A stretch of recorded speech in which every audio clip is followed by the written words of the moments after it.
Right, we're ready to go. Welcome everybody from all over Australia. Did a webinar on business planning, on business plans that work.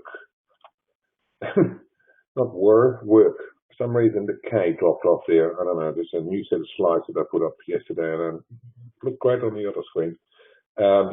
Business plans that work. So we're recording, we'll get on the way. Everybody, welcome to everybody's Small Business Mastermind Foundation webinar about the business planning and why you should care. And this is what it's going to look like today. Of course, I'm going to give you a whole heap of stuff, as much as I can cram into your brain the time we have. And this is one of my favorite topics, so I can go on about it for hours and hours, and stop me when I get boring, okay? Well, good luck trying to stop me. In a moment, I'll tell you what you can expect during the session, what we'll cover, but just so you know, I'm not going to sell you anything, right? I'm just going to cram your head full of food for thought, and then I'll give you some information on how you can take a couple of really simple next steps forward with all that food for thought at some time in the future, if you want to. General comments about these sort of webinars. It's been proven time and time again that passively sitting and listening to someone talking means that you're going to forget 90% of what you've heard in less than a week. So if you want to get as much return on your investment of time in being part of this workshop, you need to participate. And the best way to ensure that you're focused is by working through the worksheets that go with the webinars we're going along. And so if you haven't done so already, please go and download them. There's a link at the top left-hand side of your window that I've placed there. That'll take you straight to the PDF, and you can download it and print it out, and then you can work through the worksheets as we're going along. If you get lost as we're going along through the worksheets, please put up your hand with the My Mood button. Those of you who haven't worked that out yet, My Mood at the top, if you click on that, you get some options to either ask questions for putting up your hand or responding to questions I ask with the thumb. And you can also, of course, type questions in the bottom left-hand corner of your window in the chat window, and I can respond to those.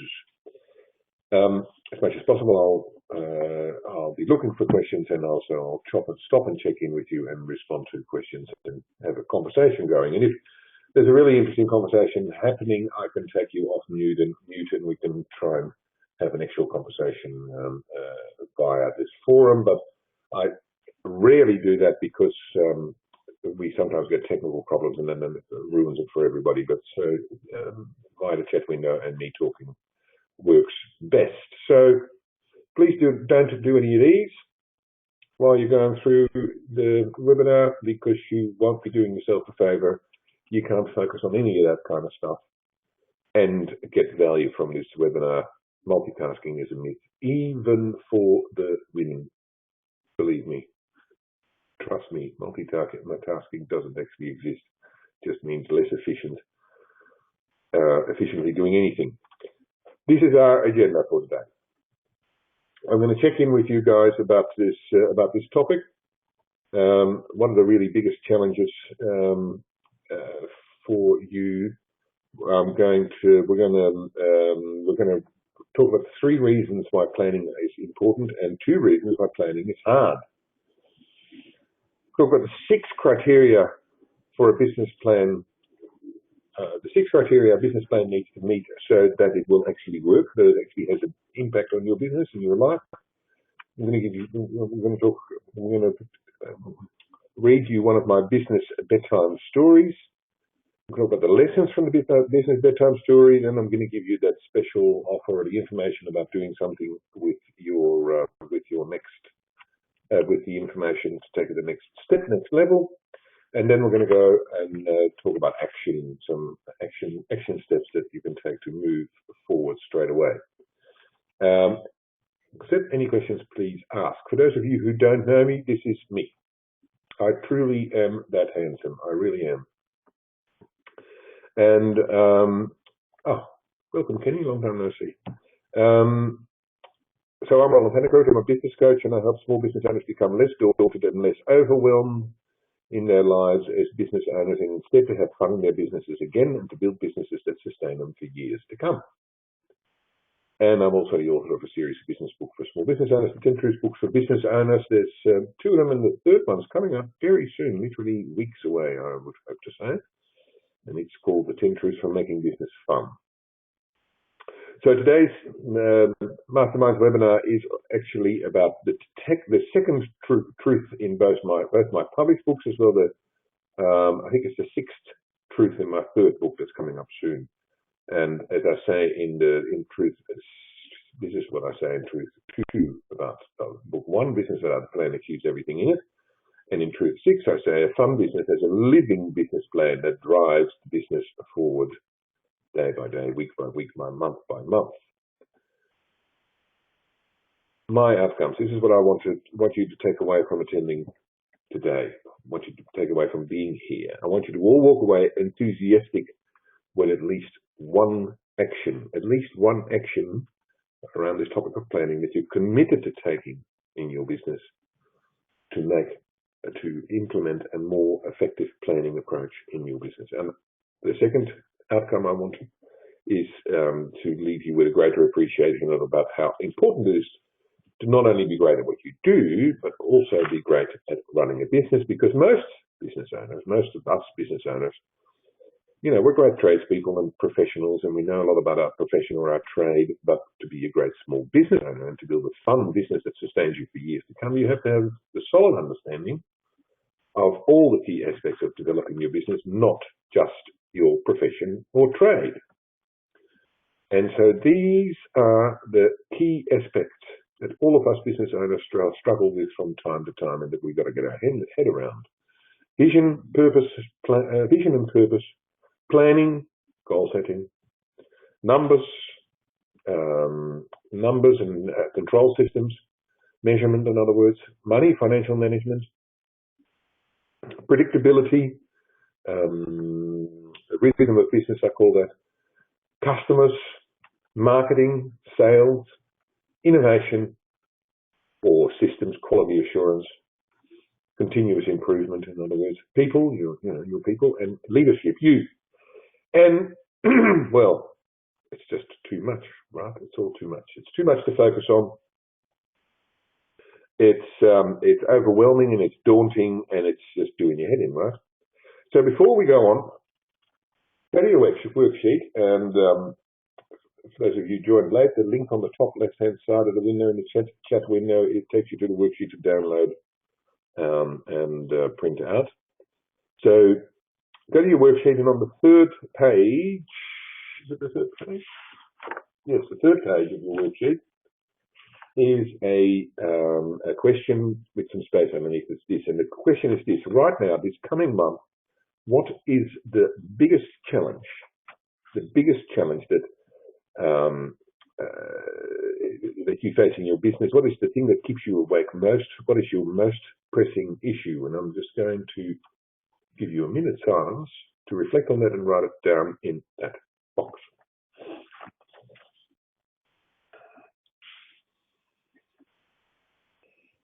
Well, I won't give you a whole minute, but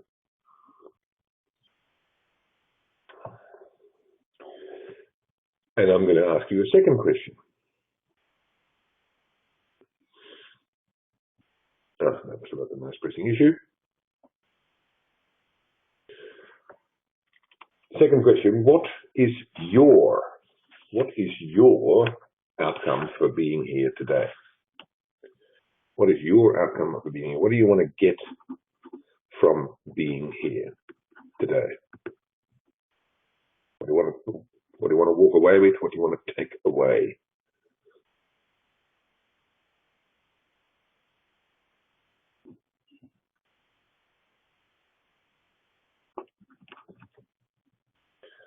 Cool. So let's get started. Let's check in with where we are. So I'm going to run a poll. You guys can get to vote on the poll questions. The poll questions are also on your worksheet, but you obviously can't vote on your worksheet.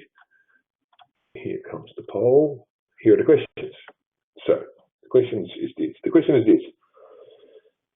when I think about business planning, what I feel is, A, nothing much because I don't think having a plan will make any difference to me. B, I'm daunted, I feel guilty, ashamed because I know I should have a business plan, but I haven't gotten around to it and I don't know where to start. Frustrated because, I actually do have a business plan and I spend a lot of money and time creating it, but I haven't looked at it for ages and ages. Or finally, fired up because I have a plan, we look at it all the time and incorporate it in our regular strategic planning sessions. It's a live document that's constantly being updated. So, can I get all of you to vote A, B, C, or D? A, B, C, or D? Yeah, we've got some votes coming in. A few people haven't voted yet. Couple more.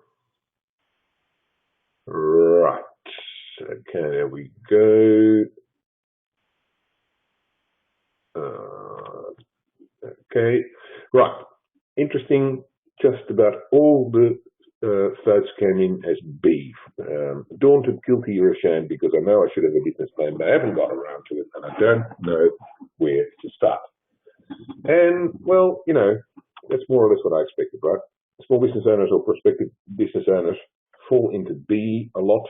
C, sometimes we know we should have a plan and don't. We have one, but it's gathering dust at the bottom of the cabinet somewhere. And the problem with that is this. The problem with that is this. It truly is exactly that. A business without a plan achieves everything in it. Planning, nothing useful was ever done, created, achieved by human beings without some form of plan. Truly wasn't. Sure, there might have been some accidents that happened that turned out all right. Evolution is one of those. You could argue. But nothing actually was achieved by anyone, human beings, without a plan. But there's a big but about that. But so you need a plan. A plan is crucial to the success of any business. Without a plan, you will go nowhere fast. And look, I'm not telling you anything you didn't know already because most of you voted B. You know you're going to have a plan, but you haven't gotten around to it. But here's the thing. There's business plans and there is business plans. See, all business plans are not created equal, in other words. Lots of business plans actually have no impact on the business at all, like the ones that live in the bottom of your cupboard. And that's the purpose of this webinar, therefore. How can we start to create a business plan that works? Business plans that make a real difference to you, to your people, and to your business. A plan that is an invaluable tool to drive the development of your business. And so what I want to do is to give you some of the basic bits of understanding and direct you to a few simple tools that you're going to find really helpful in having more fun in your business and build a business that sustains you for years to come. And as I said before, I'm going to leave you with some simple steps and actions to take straight away. Please, any questions? Any questions, please type them up. And if it's everybody with me so far, feel free to stick up your thumb or down if you're not, or tell me that you're annoyed or impatient or whatever. But any questions, please. We've got a few thumbs. Thank you. Cool. So here we go. There's three principles. The three principles of planning. I've said it just now, and you've heard it said many times before, we need to have a business plan. But why is that? What makes planning so important? What makes planning so important? See, there's a lot of uncertainty about the value of planning. There's a famous quote that's attributed to a number of different generals throughout the ages, General von Clausewitz, as well as Napoleon Bonaparte, that said, no battle plan ever survives the first contact with the enemy. No battle plan ever survives the first contact with the enemy. And so if that's the case, you could ask, why should we make plans at all? The plan gets thrown out the moment we meet the enemy anyway. What's the point of having a plan? Because business plans are no different than battle plans, in my experience as well. As soon as the real world comes around, they're out of date. Absolutely true. Because that's how it goes in real life. When I used to be a builder, I used to have to create project plans for the construction works, and every time I'd create or update a plan, big, beautiful-looking plans, I'd send it to the client, and it'd be out of date the moment I did so. Very frustrating sometimes. Now, you might draw the conclusion, therefore, that there is no point developing plans and committing to them because they're going to have to change and change again sometimes every month as the plan is rolled out. On the face of it, that seems a reasonable conclusion to draw. A conclusion that therefore there's just no point planning. But it exactly isn't. It's exactly the wrong conclusion to draw. It's precisely because the world is going to change the moment the plan is created and committed to paper that your planning must be thorough and especially ongoing. Planning never stops. That's the secret. As soon as you send the plan to the printer, it's time to start thinking about the next plan or the update of the plan. See, a great general can make swift and accurate strategic decisions because of his planning. The planning has given him the understanding and the knowledge to allow him to respond quickly, accurately, and strategically to the changing battlefront, and so it is with planning. What we need to understand is that planning is actually never about the document that's created. It's all about the work that goes into creating the plan. Planning is a verb. Planning is a verb. This is the big secret. Planning is a verb. It's not a noun. It must be continuously ongoing. So the three principles on which business plans must rest. Oh, I forgot that slide. That's actually General von Clausewitz. Forgot to put the slide up. He apparently said that first.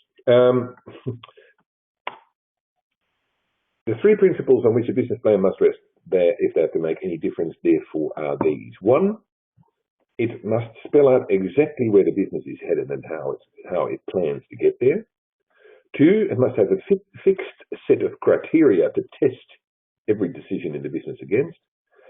And three, to know your options and to be able to make swift and accurate decisions when your business circumstances or the world's circumstances change, or the economic circumstances change from the ones that you planned for, as they always do.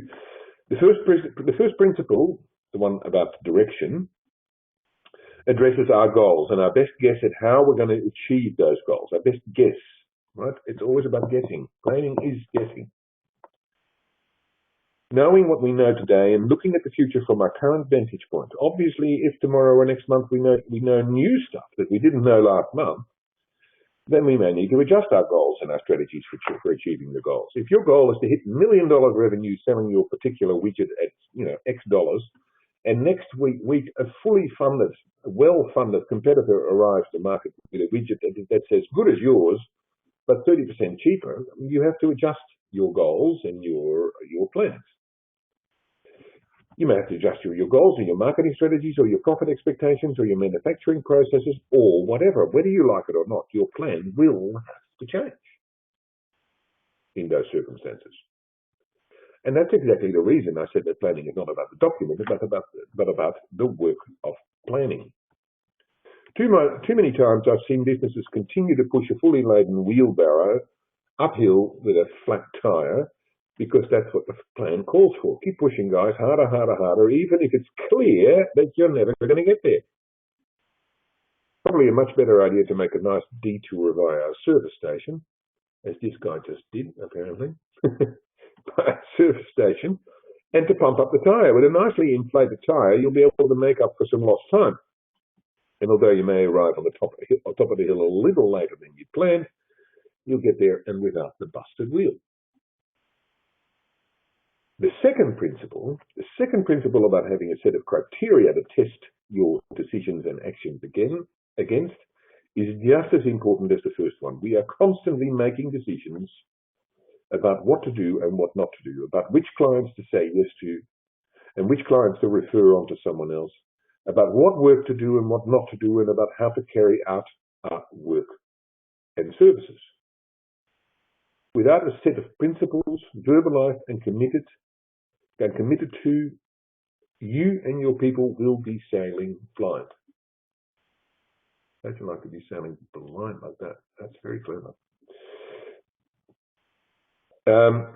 You will be sailing blind. The principles help you make the right decisions and take the right actions and keep you on track to your goals.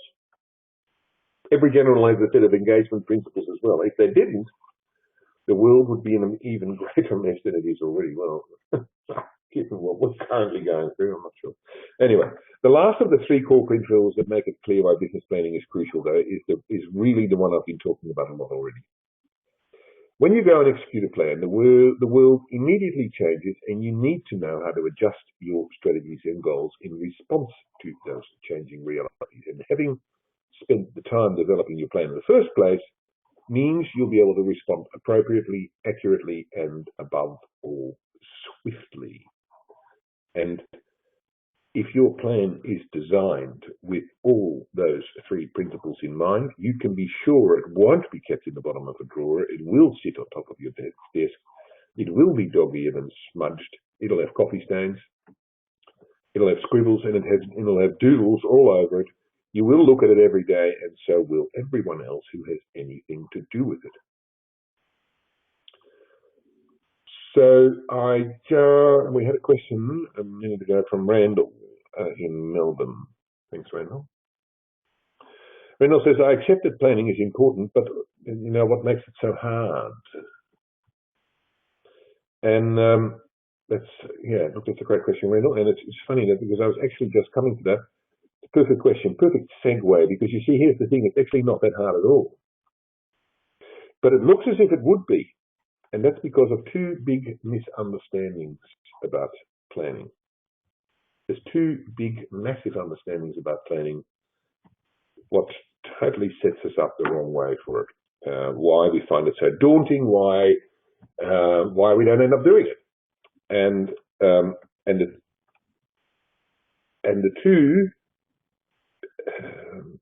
the two misunderstandings, and the first one I've already talked about, and that's that planning is actually not about the business plan. It's about the work you do to create a plan. That planning is a verb. It's an ongoing process. That's the first one. And so what happens is that people believe that they have to create this perfect plan that addresses all the opportunities and all the strategies and all the eventualities, and it has to have all the I's are dotted and all the T's crossed. And that's the only way a proper business plan is created, supposedly, and they see their business plan sitting in the bottom of the drawer, hopelessly out of date and never looked at. But they say to themselves, obviously, that's not how you create a business plan that works, because it ain't working right now. And so they don't do the planning because they don't understand how to create the perfect plan. They don't understand that the perfect plan is any plan you start on and work on to make better all the time. It truly doesn't matter how you start and what the outcome of it is. Truly doesn't. The only thing that matters is that you start and that you do it. The other misunderstanding, the second misunderstanding, is this. People expect a business plan to look like the one their accountant gave them a template for when they got started with their business, or at some point, or the one that they got from the bank website downloaded as a template, or they got from the business enterprise centers or the small business support system in their from their local government or whatever. And you know, they look a certain way. You know, business plans have a certain look. They're nicely bound documents with a content page and an executive summary up front, and they have all sorts of interesting indices, and they have financial management statements, and they're bound up in a nice folder, and they have diagrams and projections, and they have spreadsheets, and then they have signed letter from accountants, etc., etc., etc. And see what I mean, Randall and everyone? That's the picture that the business plan that we all have in mind is, isn't it? Argue with me if you will, but I bet you that when I ask anybody on this call, what does a business plan look like, you picture one of those kind of nicely bound 30, 40-page documents with executive summaries, etc. That's what you expect that you have to write. right? But the point is, you don't. You really don't.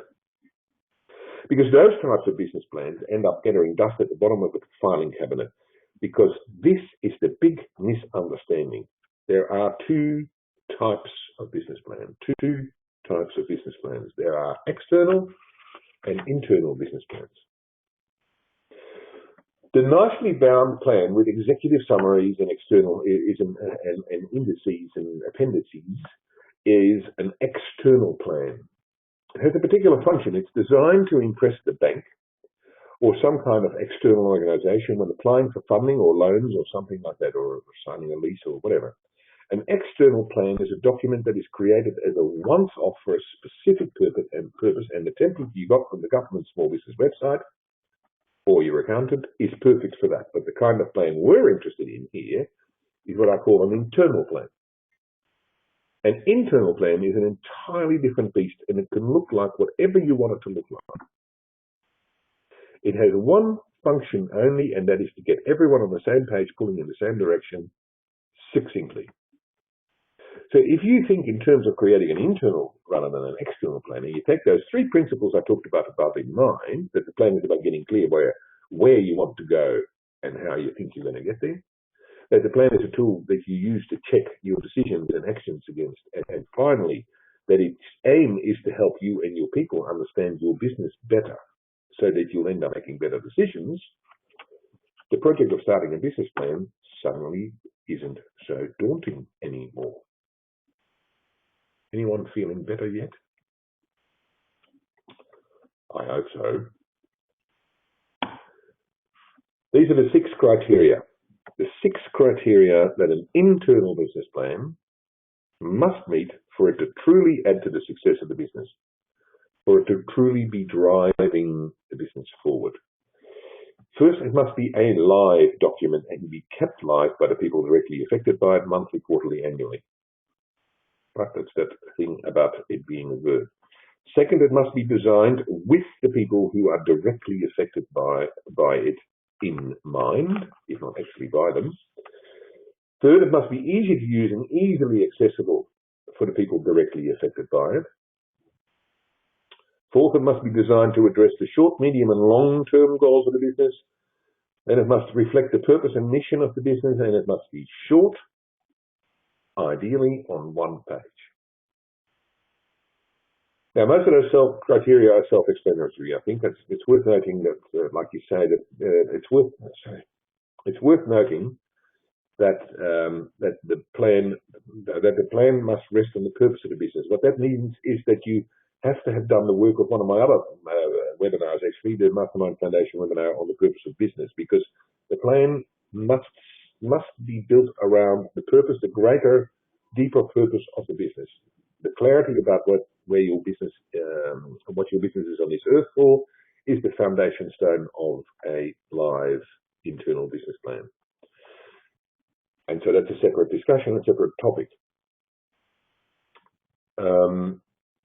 Because I am completely convinced from my personal experience, from many, many clients I've worked with, and from everything I've read and studied over the years, that you cannot create a business plan that truly makes a difference unless you are crystal clear on the purpose of your business, the deeper purpose of your business. Now, the other thing that may need some further explanation is number 6, the short thing. That the plan must be short, ideally no more than a page long. That's quite different from the standard business plan that we think of when we talk about business planning, right? And that illustrates the difference between an internal and an external business plan. I'm not suggesting that if you want to get the bank to give you $500,000 overdraft, that you walk into the meeting with the manager with a one-page document. I don't think you're going to have a very long meeting or walk away with very much money. But if you want to create a plan that lives on everyone's desk and that is used by everyone to guide their work and their decisions and actions, then every page past the first one means the plan becomes less effective. Trust me on that.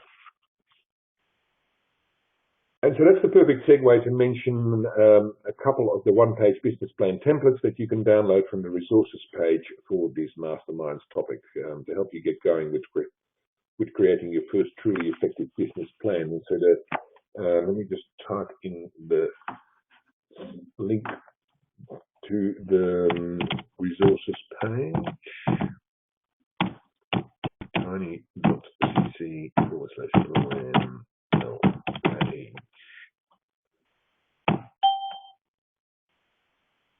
Right, there you go. That's tiny.cc plan LPAT. There's 3 one-page business plan templates on that page. Obviously, I can't go through each one of them in detail on this webinar, but I'll explain the basic concepts behind the first 2, and the third one comes with its own explanation. So that's one of them. That's my own one. It's one that I created. It's I started with somebody else's, to be honest, but it's my one-page growth plan or business plan, whatever you want to call it. One-page plan, and as I mentioned before, I truly believe that the business plan has to rest on absolute clarity about the purpose of the business, and it's structured that way. You see in the middle of on the middle of the left, you see our purpose, and that's so that you work your way through this document from left to right, if you will, and you start from left to right and top to bottom, more or less.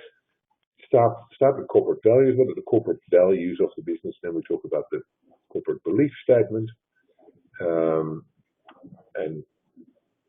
what are your personal beliefs and your personal values? That culminates in a purpose of the business and a set of guiding principles. Then we've got across their BHAG target and goal. That's the big goals for the business. And there's a number of others. We can't go into great detail. That includes a SWOT analysis and the outcomes of that, and milestones and this sort of stuff for the year.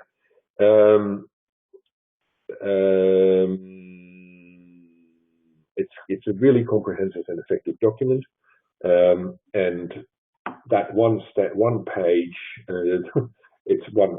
You put this on A4, it's fairly small. So, but it does. You can do it. It's great. It's better if you have an A3 printer, to be honest. But still, it's a single one-page document that everything that drives the business is on, and everybody has one sitting on their desk effectively. That's the idea. There's another one which is very powerful as well. It's called the Business Model Canvas. It was created in a book called the Business Model Generation. It's quite a famous book by a guy called Alexander Osterwalder and Yves Pigneur. It really is quite famous in the world of business management consulting, and it's a very powerful tool. There's a link on the resources page also to a quick video that explains the Business Model Canvas. In a couple of minutes, it's worth a look. But for now, suffice to say that the canvas can take quite a different approach to planning, and it's worth checking it out. And then finally, I've also got one called the Toilet Paper Entrepreneur's Prosperity Plan. The Toilet Paper Entrepreneur, in spite of the weird title, it's actually a really powerful book. It's a weird title. I'm not sure that I would have called my book that way, but anyway, that's all good. He's got a sample of a particular kind of plan. So Mike Mihalowicz, he's an odd character, and it's an odd book, but I absolutely recommend you read it. He's also written a second book called The Pumpkin Plan, which it's powerful too. And he takes quite a different approach to business planning, again, recommending his sample that you can access on the resources page as well. Obsidian launches Prosperity Plan. It's worth a good look. Strictly speaking, it isn't a true one-page plan, in that the sample is actually 2 pages, but it's still exceedingly succinct and effective. So that's the 3 different tools you can obtain from the resources page, and we'll talk about what I'd like you to do with those a little later. But now it's time for a bedtime story, a business bedtime story. Any questions in the meantime before we get into the bedtime story? Or are we all good? Put up your hand if you've fallen asleep. Put up your thumb if you haven't fallen asleep. Very good. There's a few people awake. Excellent. So imagine that I'm tucking you into bed. More people awake. Fantastic. Imagine that I'm tucking you into bed and snuggle in, lay back, and listen to the story. The story is about Laura and her fashion label. Once upon a time, a long, long time ago, in a country not unlike Australia, Laura had a fashion label. She had a little shop in Sydney and a fashion label with a small, dedicated band of followers for her unique brand of office fashion for successful corporate women. Laura's business was about 4 years old when I started working with her, and although it was gratifying to see the same customers come back season after season for her latest lines, and to know how happy her customers usually were when they left her shop, Laura felt strongly that there was a great opportunity for her to grow the business and bring her unique designs to a larger audience, but she just didn't know where to start. Should I get involved in social media, or maybe I need to take the plunge and open a shop in the CBD, or should I look for a partner in Melbourne or knock on the door of Myer? And how will I finance an expansion, and can I continue to manufacture in Australia? And what if I'm not good enough to manage more staff in various localities? And is the market in Perth the same as the market in Sydney? And what if Q Designs simply decides to knock off my stuff? And if I grow, will I lose the loyalty of my customers, etc., etc., etc., etc.? Laura was stuck in a classic decision paralysis loop. Working together, Laura came to realize that the only way to cut through her dilemmas was to face her lack of confidence in business planning head on and write a thorough business plan, but in a form that worked for her. So she did. Laura started by creating a big mind map in which she wrote down all the dilemmas and questions, and then she systematically ordered them, prioritized them, and answered them. The mind map evolved to a series of small one-page documents for different aspects of the business, and a timeline with projections for different stages of business development. From there, Laura simply started to work progressively through the plan, and every time another question or dilemma came up, and every time she learned new things, or the business environment changed, or new opportunities opened up, she went to the plan. She found a place to house the question, or change the strategy, or add an outcome. This simple and constant ongoing process of planning allowed her to be able to focus on the immediate next step ahead without being afraid that she'd forget something crucial.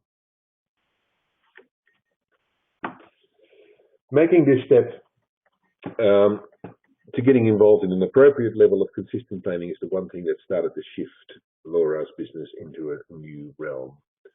That obviously wasn't one of her store openings, but you get the point. 1.5 years later, Laura had opened a second shop in Sydney. The planning process helped her understand that her opportunities in the short to medium term were not in the CBD, nor in large-scale production offshore, but in a series of small, unique shops in specific inner Sydney suburbs like Balmain and Mosman, and then followed by similar expansion in Melbourne and other major cities in Australia. Laura was looking forward to the next 5 years of consistent, controlled growth and building a loyal national following of her label. And Laura and all her customers lived happily ever after. The end. What a romantic story, huh? But seriously, the message is clear. Great example. It's a great example because and I've seen this same thing over and over with my clients. So, and for me, it was the biggest lesson that from Laura's story is that planning never stops.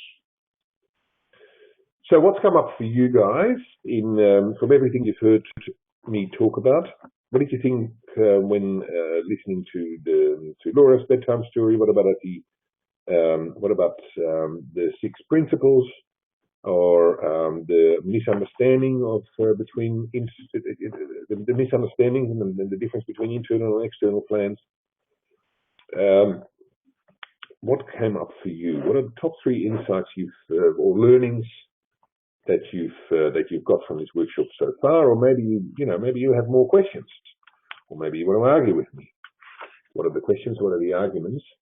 Please go ahead and write them down in the chat window, and you can also write them down on your own screen. And I'm going to give you another minute silence to focus on your top 3 takeaways so far.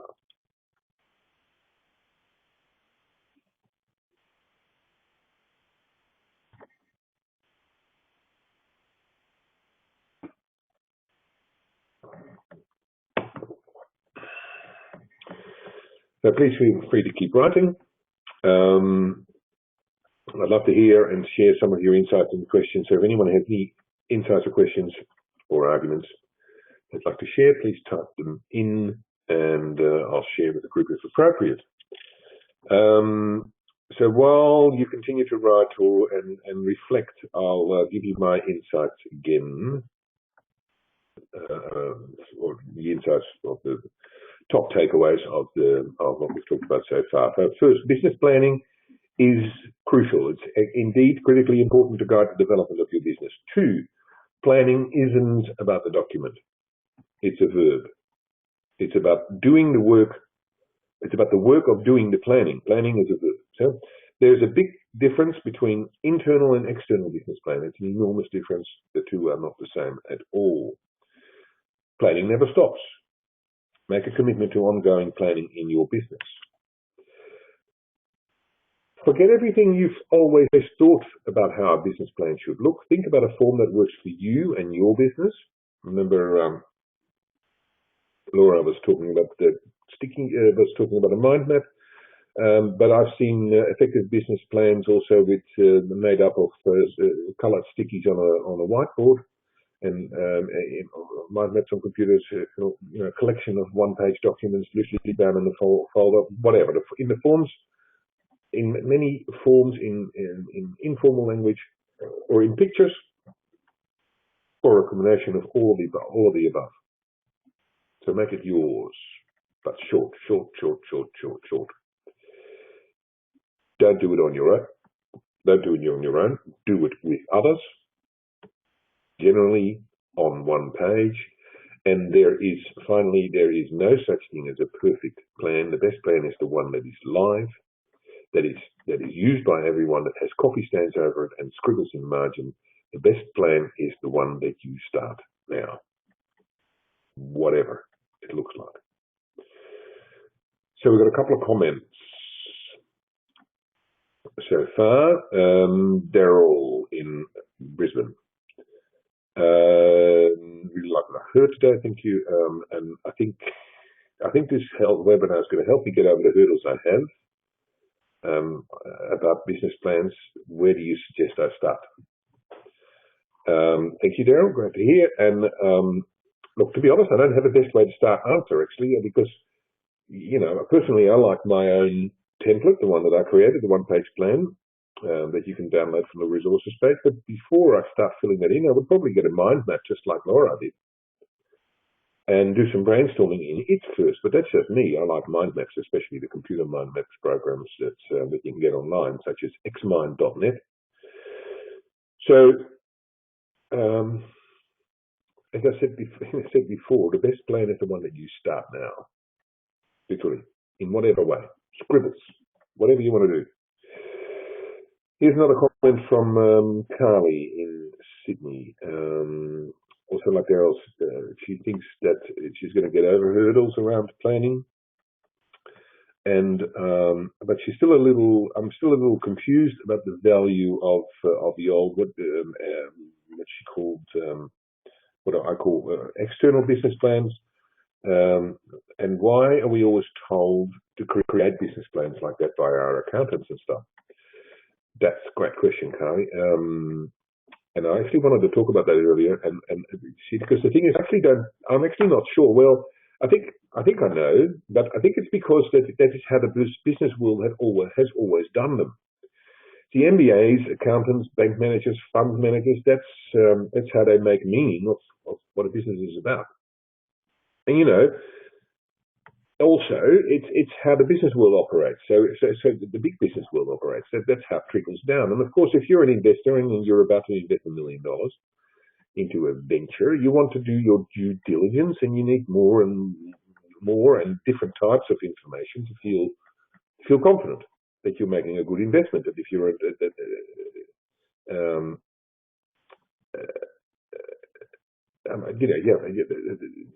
you need to be more confident that you're putting $1 million in than if you were an employee in the company. You need something different. But those old-fashioned external business plans are really about getting a deep insight into a business at a certain moment of time.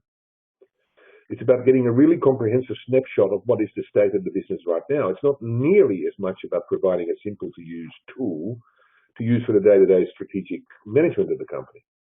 That's not its primary purpose. But I think that's what bankers and accountants do, because what they look for is that snapshot of what's happening now. They're not managing the business. They're not going. They look for that snapshot information at that particular moment. What you want is, you probably know the snapshot. In your small business, you probably know exactly what's going on. You know what you got in the bank and what you're owed and what people owe you and all that sort of stuff. You don't specifically need that snapshot. What you need is a tool to help you and your people work the direction of the company with. Any more questions right now? No. Thanks for those questions, Carly and Daryl.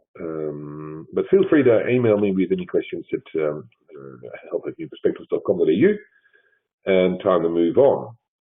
I'm going to get to a series of actions, next steps soon. But before we go there, as I said, all those hundreds of business development priorities that are coming at you from all different directions, it's just too much to focus on, right? As I said, I'm going to give you some information about how you can take a couple of really effective next steps with all the stuff that I've talked about today, and to help you move out of feeling overwhelmed and not knowing where to focus next and how to move forward. Because see, I do what I do to help small business owners out of that state of overwhelm and feeling that it's all too much and not knowing where to focus next. And I do that by making business fun and by building business that sustain them for years to come. So, because that's what I do, I want to give you a couple of things that will make business more fun for you and help you start to move out of that overwhelm. Fair enough, I imagine. So remember, I asked you to focus and write down your most pressing issue before. The biggest challenge in your business right now.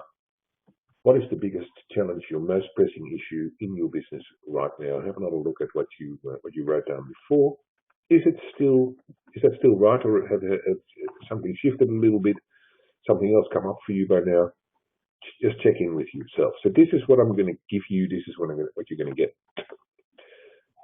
in this special offer. So you get to carry out a really powerful business health check survey online.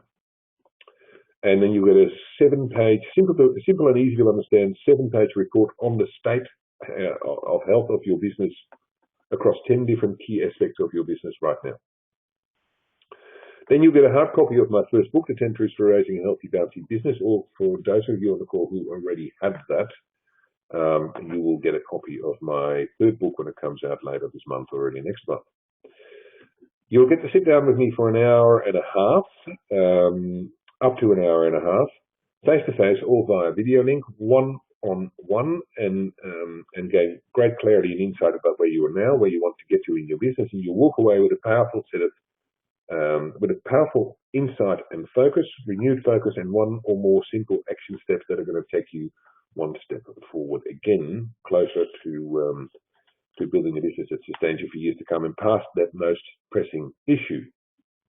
And all you have to do to get started is simply make a donation of $100 to my favorite charity, the Wayside Chapel. Some of you on this call would know the Wayside Chapel well, because they're around the corner. From those of you who are here from the local area, it's my favorite charity, and I love them, and I volunteer there as well. So you make a $100 donation to the Wayside Chapel. It's truly the most fun and most effective charity donation you've ever made in your life, and you'll get all of that. The Business Health Check report my book, One-on-One Coaching Session, Clarity and Next Steps.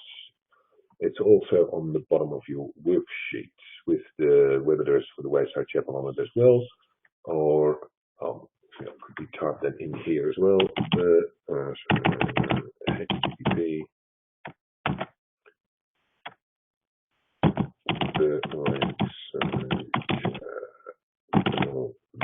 com. There you go. So back to the grind.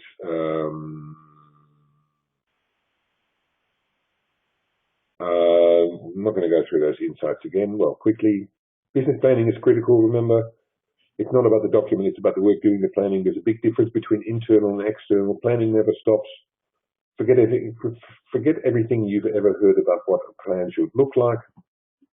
Make it work for you. Don't do it on your own. Involve everybody in the business if possible. Internal plans can fit on one page. There's no such thing as a perfect plan. The perfect plan is the one that you start right now, which gets us to action. Ain't nothing going to change if you ain't take no action, right?